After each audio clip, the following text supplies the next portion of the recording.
अस्सलामुअलैकुम friends, welcome back to my channel. So finally सिर्फ 3 दिन बचे हैं फिजिक्स पेपर के लिए, जेके बॉस क्लास 12th के। और मैं मानता हूँ अभी भी कई स्टूडेंट्स कंफ्यूज हैं कि सर क्या पढ़े, कैसे रिवाइज करें। सो इस वीडियो में मैं आपको पूरा प्लान दूंगा, from exam pattern to important chapters, from high weightage topics to low weightage topics, ताकि आप सिर्फ 3 दिन में मैक्सिमम मार्क्स स्कोर कर सको, चाहे आप जीरो से स्टार्ट कर रहे हो या फुल सिलेबस कवर कर चुके हो। सो वीडियो को स्टार्ट करते हैं। सबसे पहले बात करते हैं एग्जाम पैटर्न की। देखो, फिजिक्स पेपर का थ्योरी पार्ट 70 मार्क्स का होता है, ठीक है, और प्रैक्टिकल का पार्ट 30 मार्क्स का होता है, और जो पासिंग मार्क्स होंगे वो 25 मार्क्स पास हैं। अब सुनो, सबसे इंपॉर्टेंट बात, रिवीजन स्टार्ट करोगे इजी चैप्टर से, ठीक है। यहाँ पर इजी टॉपिक्स आपको पहले पिकअप करने हैं जो हाई वेटेज के साथ आते हैं और जिसमें एफर्ट भी कम लगे, ठीक है, बिकॉज उसमें एफर्ट आपको कम लगेगा और उसका हाई वेटेज होगा, उसी से आपको स्टार्ट करना होगा। फिजिक्स में न्यूमेरिकल और पीवाईक्यू जो होते हैं, प्रीवियस ईयर क्वेश्चन, दोनों की रोल प्ले करते हैं हमारे जेके बॉस एग्जामिनेशन में।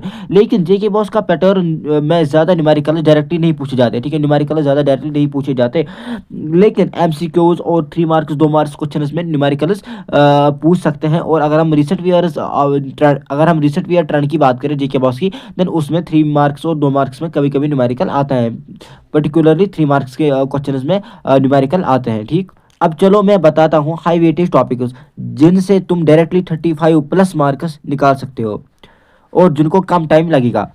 सबसे पहले आते हैं मॉडर्न फिजिक्स, ठीक है। टोटल 19 मार्क्स इसमें आते हैं। मॉडर्न फिजिक्स में टोटल 19 मार्क्स आते हैं। इसमें कौन कौन से चैप्टर्स हैं? ड्यूअल नेचर है, एटॉमिक्स एंड न्यूक्लियर है, एंड सेमीकंडक्टर्स हैं। टोटल 3 चैप्टर्स को मिला के टोटल 19 मार्क्स है। ये 3 चैप्टर कर लिए तो 19 मार्क्स गारंटेड, ठीक है। और ये चैप्टर्स इसी भी हैं, थ्योरी बेस्ड डायरेक्ट क्वेश्चन आते हैं। अगर आपने ड्यूअल नेचर में देखा तो डायरेक्ट क्वेश्चन आते हैं, Atomics and nuclear direct question आते हैं, सेमीकंडक्टर में बहुत सारा सिलेबस ऑलरेडी डिलीट हुआ है तो इसमें भी डायरेक्ट क्वेश्चन पूछे जाते हैं।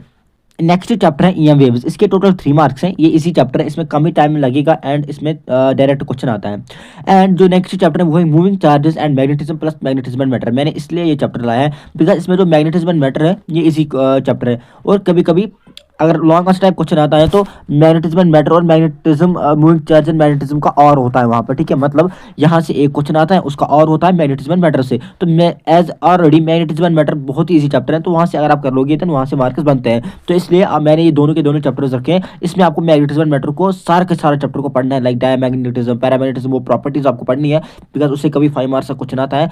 और इसमें भी आपको बहुत सारे क्वेश्चन, मतलब बहुत सारे नहीं, मतलब इंपॉर्टेंट क्वेश्चन पढ़ सकते हो। यहाँ से आपको 9 मार्क्स आराम से मिलेंगे। और जो नेक्स्ट चैप्टर है वो है करंट इलेक्ट्रिसिटी, उसमें टोटल 7 मार्क्स हैं। अगर हम इन सब चैप्टर्स को मिलाएंगे ये टोटल 38 मार्क्स बनते हैं। मतलब अगर सिर्फ आप इतने ही चैप्टर्स करोगे तो ये हाफ पेपर ऑलरेडी डन है, हाफ पेपर से भी ज्यादा ऑलरेडी ये डन है, ठीक है। तो यही मैं बोल रहा था, एज जेके बॉस के सिलेबस में 15% सिलेबस रिलैक्सेशन है, विच मीन्स अगर आप 38 मार्क्स करोगे देन आपको मिलेंगे 44 मार्क्स, ठीक है। जो अदर चैप्टर्स हैं उसमें आप 80-20 रूल फॉलो करो। अब ये 80-20 रूल होता क्या है? 80-20 रूल का मतलब होता है फिजिक्स के 20% टॉपिक्स आपको पेपर के 80% मार्क्स दिलाते हैं। तो अगर आप फुल सिलेबस नहीं कर पाओगे, ठीक है, नहीं कर पाए तो कोई प्रॉब्लम नहीं, बस उन 20% हाई यील्ड टॉपिक्स पे फोकस करो जहां से बार बार क्वेश्चन रिपीट होते हैं। फॉर एग्जांपल अगर हम इलेक्ट्रोस्टैटिक्स की बात करें, ईएमआईसी की बात करें, ऑप्टिक्स की बात करें, ये वो चैप्टर्स हैं जो मेहनत ज्यादा मांगते हैं लेकिन हर साल सेम टाइप के डेरिवेशन एंड न्यूमेरिकल्स रिपीट होते हैं। लाइक इलेक्ट्रोस्टैटिक्स में स्फीयर की डेरिवेशन, चार्जड शीट की, है ना, वो सब चीजें बार बार रिपीट होती है। और ईएमआईसी में भी क्वेश्चन रिपीट होते हैं, ऑप्टिक्स से भी क्वेश्चन ऑब्वियसली रिपीट होती है।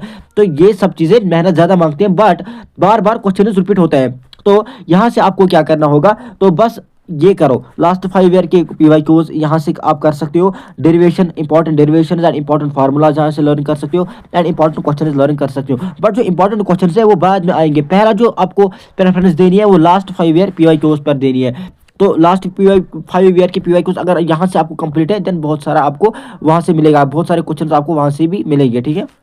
आप बहुत सारे स्टूडेंट्स बोलेंगे सर हमारा करंट इलेक्ट्रिसिटी इनकम्प्लीट है बट हमारा इलेक्ट्रोस्टैटिक्स कंप्लीट है, हम उसको कैसे मैनेज करें? तो मैं उनको सीधे बोलूंगा, जो अगर आपका इलेक्ट्रोस्टैटिक्स कंप्लीट है तो यहाँ से आपको इलेक्ट्रोस्टैटिक्स को उठाना है और यहाँ पर लगाना है इलेक्ट्रोस्टैटिक्स, ठीक है। अगर करंट इनकम्प्लीट है, करंट को आपको 80-20 रूल के हिसाब से करना है तो करंट को यहाँ से उठाना है, नीचे लगाना है, ठीक है।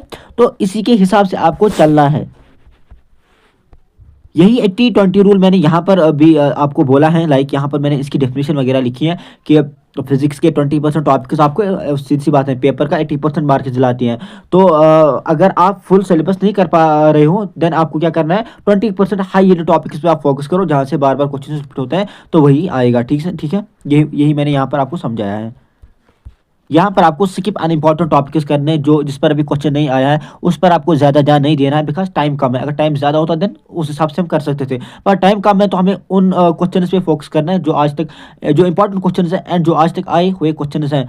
और मैंने सारे के सारे PYQs and important question already दिए हुए हैं, उसकी जो प्लेलिस्ट की लिंक है वो आपको डिस्क्रिप्शन में मिलेगी, वहाँ से आप चेक कर सकते हो। अब मैं स्टडी आवर्स एंड डिसिप्लिन की बात करता हूँ थोड़ा बहुत। देखो अब सिर्फ 3 दिन बचे हैं तो टाइम कम है, पर अभी भी रिजल्ट चेंज हो सकता है। ठीक, अगर कोई एवरेज बच्चा है, कोई एवरेज स्टूडेंट हो जो जीरो लेवल पे है, उसको 12 आवर्स पढ़ना बहुत ज़रूरी है। उसको 12 आवर्स पढ़ना बहुत ही ज़रूरी है। 12 आवर्स पढ़ना बहुत ज़रूरी है। उस 12 आवर्स में जो एवरेज बच्चा जिसने कुछ भी नहीं अभी पढ़ा है, उस 12 आवर्स में उसको क्या करना है 6 आवर की यहाँ पर उसको थ्योरी पे फोकस करना बिकॉज थ्योरी पे ही क्वेश्चन आते हैं, सीधी सी बात है, डेरिवेशन थ्योरी वगैरह। और 3 आवर्स उसको प्रीवियस क्वेश्चन पे फोकस करना है जो यही से होगा, जो यही से होगा। ठीक है, और क्लास कब उसको लेना है, क्लास को 3 आवर्स लेने हैं। 3 आवर्स उसको क्लास लेने हैं। इन 12 आवर्स में उसको 3 आवर्स क्लास लेने हैं और 9 आवर्स 12 आवर्स में उसको 3 आवर के क्लास लेने हैं। ठीक है, और 9 आवर्स पर उसको याद करना है, लर्न करना है एंड प्रैक्टिस करनी है डेरिवेशन वगैरह की ताकि वो उसका कंप्लीट हो सके। ठीक, और वो बच्चे जिन्होंने कंप्लीट किया है सिलेबस उसको वो 8 to 9 आवर्स में आराम से कर सकते हैं। उनको कुछ भी नहीं करना, उनको PYQs पे फोकस करना है एंड मॉडल पेपर वो एज अ प्रैक्टिस कर सकते हैं। एंड अब मैं आपको और एक चीज़ बताऊंगा कि आप डिस्ट्रैक्शन बिल्कुल बंद करो बिकॉज बस 3 ही दिन बचे हैं, तो डिस्ट्रैक्शन बंद करो और 3 दिन में फुल फोकस करो ताकि आपका जो फिजिक्स है वो मतलब पास हो जाए। बहुत सारे बच्चे ऐसे हैं जिन्होंने सिलेबस अभी तक कवर ही नहीं किया, बट मैं उनको बोलता हूँ कि आपको टेंशन लेने की जरूरत नहीं है। आपको क्या करना है, बोर्ड के लिए आपको वन शॉट पढ़ना है। वन शॉट आपको बोर्ड के लिए पढ़ना है ताकि आपका एटलीस्ट कवर हो जाए, बट वो बोर्ड के लिए होना चाहिए और कम होना चाहिए, 1 घंटे का लगभग पर चैप्टर या 1 घंटे में 2 चैप्टर बिकॉज उसमें बोर्ड का मटेरियल होना चाहिए। और फिर आपको important question as well as PYQs करना है। इंपॉर्टेंट क्वेश्चन प्लस आप PYQs कर लो। और बहुत अगर आपने कुछ भी नहीं पढ़ा है आपको फिर प्रॉपर पूरे PYQs नहीं करने हैं, आपको फिर 80-20 रूल के हिसाब से चलना है। 80-20 रूल के हिसाब से चलना है ताकि आप मेन इंपॉर्टेंट कर लो एंड पास कर लो किसी हिसाब से। और डेरिवेशन पे फोकस करना है। यहाँ पर मैंने चीज़ें लिखी हैं, आपको 80-20 रूल के हिसाब से चलना है। इंपॉर्टेंट चैप्टर्स ऑल नहीं उठाने हैं बिकॉज टाइम, अगर आपने कुछ भी नहीं पढ़ा है तो टाइम आपके पास नहीं है। ठीक है, जिसने कुछ भी नहीं पढ़ा है। और वन शॉट बोर्ड्स के लिए आप लो और इंपॉर्टेंट क्वेश्चन PYQs उठा लो। मॉडर्न फिजिक्स से स्टार्ट करो ताकि मॉडर्न फिजिक्स का ईजी है और उसमें 19 मार्क्स भी है एंड 3 ही चैप्टर्स हैं, तो वहाँ से आप स्टार्ट कर सकते हो। और डेरिवेशन आपको करनी होगी, जो ऑल इंपॉर्टेंट डेरिवेशन होगी और लास्ट 5 ईयर की PYQs आपको करने होंगे। वहाँ मतलब अगर आप उतने चैप्टर्स करेंगे जितने मैंने बोला है 38 मार्क्स, तो वहाँ से वो इजी चैप्टर्स हैं, वहाँ से आप आराम से उठा सकते हो। देखो लास्ट 3 डेज बचे हैं, आपको पैनिक होने की ज़रूरत नहीं है। ठीक है, अगर अभी से आप आराम से पढ़ोगे ना, स्टार्ट करोगे, अच्छे तरीके से स्टार्ट करोगे, मैं आपको बोल रहा हूँ कि आप आराम से फिजिक्स को पास कर सकते हो एंड विथ गुड मार्क्स पास कर सकते हो आप। ठीक है, और आप 80-20 रूल को याद रखो। 20% टॉपिक्स आपको 80% रिजल्ट देना चाहिए। आप फोकस करो मॉडर्न पे, वेव्स पर, moving charge and magnetism matter पे, करंट इलेक्ट्रिसिटी पे, ये आपको थोड़ा ज़्यादा मार्क्स देते हैं, 38 मार्क्स ऐसे आते हैं और इजी भी चैप्टर्स भी होते हैं। तो इन चीज़ों पे आप फोकस करो और आपको आपका पेपर अच्छा हो जाएगा। बिलीव करो, आपका पेपर अच्छा हो जाएगा। ठीक है, आई होप ये जो स्ट्रैटेजी मैंने बोली है ये आपको हेल्प करेगी। और अगर आपको वीडियो पसंद आया हो दैन ज़रूर शेयर करना अपने जो भी स्टडी ग्रुप्स वगैरह हैं ताकि उनको भी हेल्प मिले फ्रेंड्स के साथ। तो मिलते हैं किसी और वीडियो में, तब तक के लिए ओके भाई, फ़ियामानिल्लाह।